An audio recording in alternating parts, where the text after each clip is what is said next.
And here's the big gladiator fight of the day, folks. Our picks for the best ETFs for 2023 versus Forbes' best ETFs for 2023. And the thing is this even a contest? How about 286% versus 82% for the S&P 500 over 5 years? All right, folks, let's get right into it.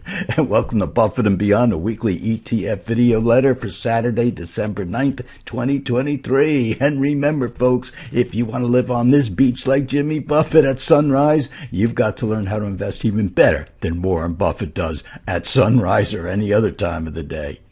All right, year to date, these are the picks by Forbes for this year. Oh my gosh. Now the black line is the S&P 500 index right here at the top. Every ETF that Forbes picked underperforms the S&P 500 index right up to December 8th of 2023. That's year to date, folks. Every ETF picked by Forbes underperformed the S&P 500. Let's go to ours now. Well, there, the black line is the S&P 500. Guess what, folks? Every ETF that we picked outperforms or performs just as well as the S&P 500 year to date. So, my gosh, can you even think that there's a chance that Forbes could possibly beat us when we look at these returns? And you know how we do this, folks? We not only take the best ETFs that we think are going to outperform for the year, but we also pick the best stocks in those ETFs, usually the top 5, 6, or top 7 stocks in those ETFs in order to outperform that particular ETF. So we thought home construction was going to do very well this year. We were correct on that, and that's only because there was a home shortage. So we picked the home construction, and the home construction ETF is up 43%, while the S&P is up 19%. And that's as of 11 and 1/3 month, folks. Now, the top stocks that we picked over here returned this amount of money, and this is up until actually the 30th of November, so this is exactly 11 months. Our top stocks returned 57.7% versus the ETF of 43%. So we're adding value by picking the best stocks in the ETF, because don't forget, each ETF consists of above average stocks and below average stocks.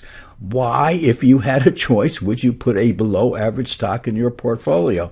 Beats me, folks. Now, some folks want your portfolio's hedged because you have a lot of money, you're at retirement, you don't want to lose that money. So we know how to hedge these ETFs. You go long the best stocks in that ETF, and you go short the ETF itself. And what does that come out to for the first 11 months of this year? Folks, it comes out to 14.3%, almost performing as well as the S&P 500. And over 5 years, it has outperformed the S&P 500. So we're going to look. Just want to let you know, why not pick the best stocks from the best ETFs? Forbes seems to have missed that point. Now, let's look at, this is from 2019 all the way up to 2023. And if you take all the returns, these are the top stocks, and this top rectangle over here, these are the hedged positions. And what do we mean by hedged? Well, you lose less when the market goes down. So look, in 2022, the top stocks went down almost 28%, but if you were hedged, you dropped just 5.1%. What about the S&P 500? It dropped 19.6%. So hedging means you lose less when the market goes down. You also gain less when the market goes up. But that's what hedging is all about. And some of you want to go full blast in the market, and others of you say, hey, I want to take it easy. But you might as well buy the best stocks and hedge the best stocks. Now, if you averaged all of these out, we can see that the top stocks averaged a 36% return per year if you had the top stocks in the 4 or 5 or 6 ETFs that we pick out. If you were long and short, in other words, if you were hedged, you averaged a 14.3% return. And if you averaged the S&P 500 out, if you just put your stocks in the S&P 500, you would have had an average of 14.3%. But folks, look what happened back here. If you just put put the money in the S&P 500, in 2022, you would have lost almost 20%.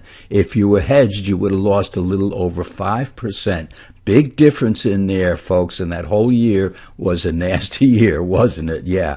But if you hedge and you pick the best stocks in order to hedge, you can average out, and we have averaged out what the S&P returns, but we did it with less risk, a lot less risk in this case. Now, if we total all these numbers up, in other words, what is 36% times 5 years? Well, it comes out to be 181%. That you, if you just bought the top stocks, what would your total be if you just take each year's return? And what about the hedged portfolio? 71.3%. What about the S&P 500 not being hedged and having the downside risk? About the same as the hedged portfolio. So the question here is, would you rather be hedged or would you rather be in the S&P 500? But remember, when the market goes down, the hedged portfolio wins hands down, loses a lot less than any other strategy. But what if they were compounded? And here's where the big returns come in, folks. If you put $1 in, and compounding is how you should figure it out.